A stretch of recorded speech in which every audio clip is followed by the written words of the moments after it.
Carl Jung talked about this phenomenon he described as retrogressive restoration of the persona.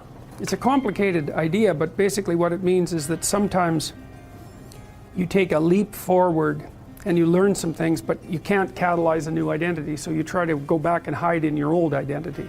And that actually doesn't work, because, well, things have changed and you've learned something, and that isn't who you are anymore. And so it's like you have to cut parts of yourself off in a destructive manner to fit back into the person that you were. Now what happens here is that Pinocchio escapes from this tyrannical situation and undergoes this descent into chaos, but he tries to go back home. He tries to go back to what he was, and he can't do that anymore. His father isn't at home anymore. And so when he goes home, he finds that there's no home there. Now, this happens to people sometimes, and it's often a shock to them. So they'll often stay under the thumb of their father. And you think, well, why would someone do that? Because it means they're subject to the tyrannical judgment of their father. They're always concerned about what their father would think, or whether their father approves of them, and so forth. And you think, well, that's got to be an unpleasant place to be. Why would you do that? Freud said, for example, that no one could be a man unless his father had died. And Jung said, yes, but that death can take place symbolically. Okay, so there's that part of the idea. And then another part of the idea is, one of the times in your life when you actually realize that you're an individual is when you'll go and ask your parents something and you'll realize they actually don't know any more about what you should do than you do. And that sucks. And that's partly why people are often willing to maintain a tyrant-slave relationship with their father. It's like, on the one hand, you have to be inferior in a relationship like that. You know, you've always got the judge watching you. But on the other hand, there's always someone who knows what to do.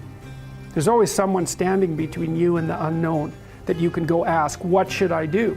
Well, at some point you'll realize that the reason you can't ask that anymore is because they actually don't know any more than you do.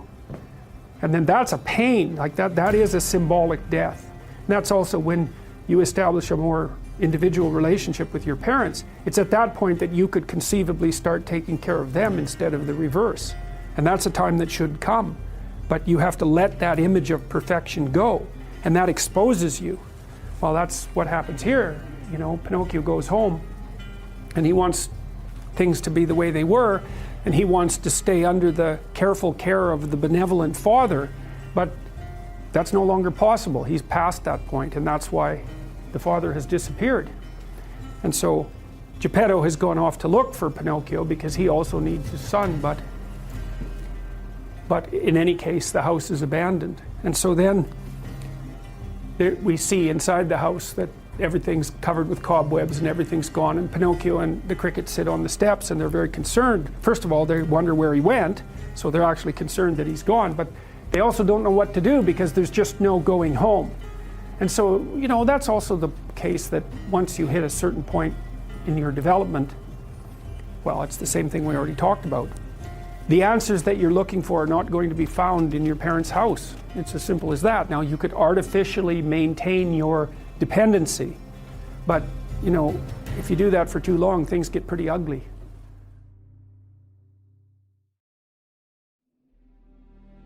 Peter Pan is this magical boy. Pan is the god of everything, roughly speaking, right? And so it's not an accident that he has the name Pan. And he's the boy that won't grow up. And he's magical. Well, that's because children are magical. They can be anything. They're nothing but potential. And Peter Pan doesn't want to give that up. Why? Well, he's got some adults around him, but the main adult is Captain Hook. Well, who the hell wants to grow up to be Captain Hook? First of all, you've got a hook. Second, you're a tyrant. And third, you're chased by the dragon of chaos with a clock in its stomach, right? The crocodile. It's already got a piece of you. Well, that's what happens when you get older. Time has already got a piece of you. And eventually, it's got a taste for you. And eventually, it's going to eat you. And so Hook is so traumatized by that he can't help but be a tyrant. And then Peter Pan looks at traumatized hook and says, well, no, I'm not sacrificing my childhood for that. So that's fine, except he ends up king of the Lost Boys. In Neverland, well, Neverland doesn't exist, and who the hell wants to be king of the Lost Boys? And he also sacrifices the possibility that he'll have a real relationship with a woman, because that's Wendy, right? And she's kind of conservative, middle class, London dwelling girl. She wants to grow up and have kids and have a life. She accepts her mortality, she accepts her maturity. Peter Pan has to content himself with Tinkerbell. She doesn't even exist. She's like the fairy of porn. She doesn't exist. She's the substitute for the real thing. And so, but the dichotomy that you're talking about is very tricky, because there's a sacrificial element in maturation, right? You have to sacrifice the pluripotentiality of childhood for the actuality of a frame. And the question is, well, why would you do that? Well, one reason is it happens to you whether you do it or not. You can either choose your damn limitation, or you can let it take you unaware when you're 30, or even worse when you're 40. And then that is not a happy day. And I see people like this, and I think it's more and more common in our culture, because people can put off maturity without suffering an immediate penalty. But all that happens is the penalty accrues, and then when it finally hits, it just wallops you. Because when you're 25, you can be an idiot. It's no problem. Even when you're out in a job search, it's like, well, you don't have any experience and you're kind of clueless. It's yeah, you're young, it's no problem. That's what young people are like, but they're full of potential. Okay, well, now you're the same person at 30. It's like people aren't so thrilled about you at that point. It's like, what the hell have you been doing for the last 10 years? Well, I'm just as clueless as I was when I was 22. It's, yeah, but you're not 22. You're an old infant, right? And that's an ugly thing, an old infant.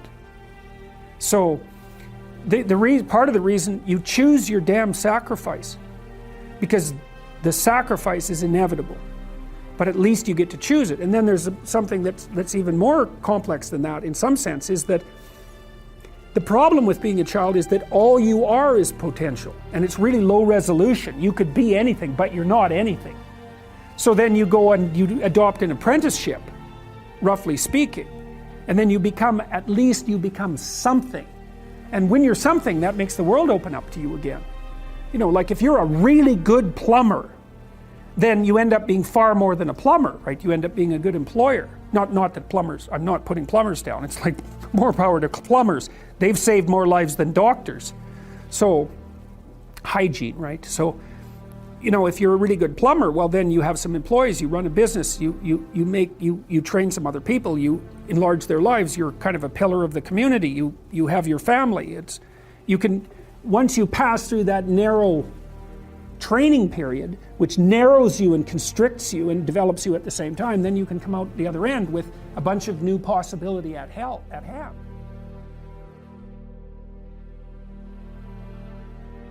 And the Lord said unto Abram, and this is the opening of the story, get thee out of thy country, and from thy kindred, and from thy father's house, unto a land that I will show thee.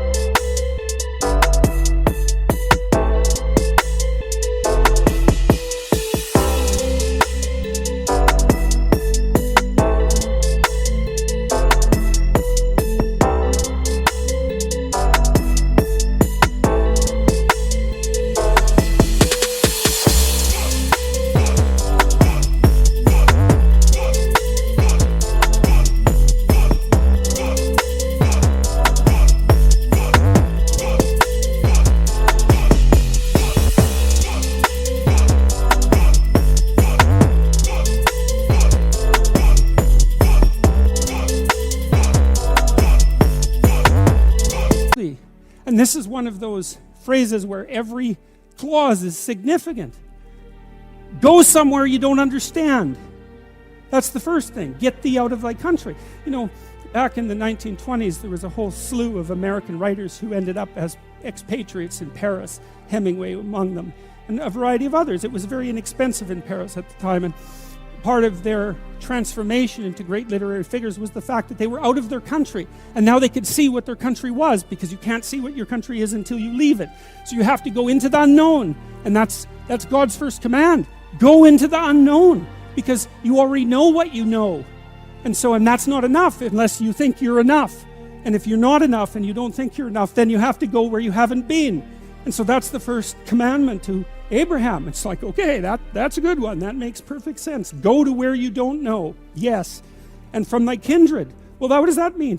It means grow up, right? That's what it means. It means get away from your family enough so that you can establish your independence. And that isn't because there's something wrong with your family, although perhaps there is, as there is perhaps wrong with you. But it means get away. I talk to people very frequently whose families have provided them with too much protection. And they know it themselves, and that means they're deprived of necessity. One of the things that you see in the United States, for example, is that the children of first-generation immigrants often do better than their children. And the reason for that is that the children of first-generation immigrants have necessity driving them. And you don't know how much you need necessity to drive you, because maybe you're not very disciplined. And if a catastrophe doesn't immediately befall you if you don't act forthrightly today, then maybe you never act forthrightly, right? Because the gap between your foolishness and the punishment is lengthened by your unearned wealth, and so you never grow up and learn, and you have to get yourself away from your dependency in order to allow necessity to drive you forward. And that's to become independent and to become mature. And I think part of what's happening in our culture is that the force that's attacking the forthright movement forward of young men in particular is afraid of the power of men, because it's confused about the distinction between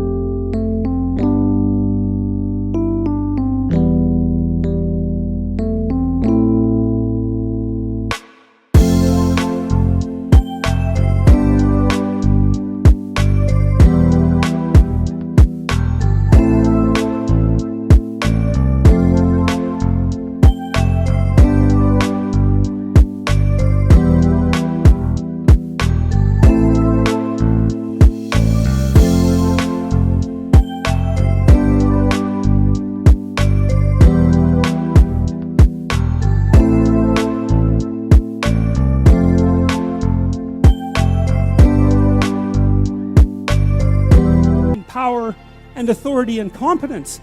Like a man who has authority and competence has power as a byproduct, but the authority and competence is everything. And people who can't understand that fail to make the distinction between power and authority and competence, and they're afraid of power, and so they destroy authority and competence. And that's a terrible thing, because we need authority and competence. What else is going to allow us to prevail in the long run?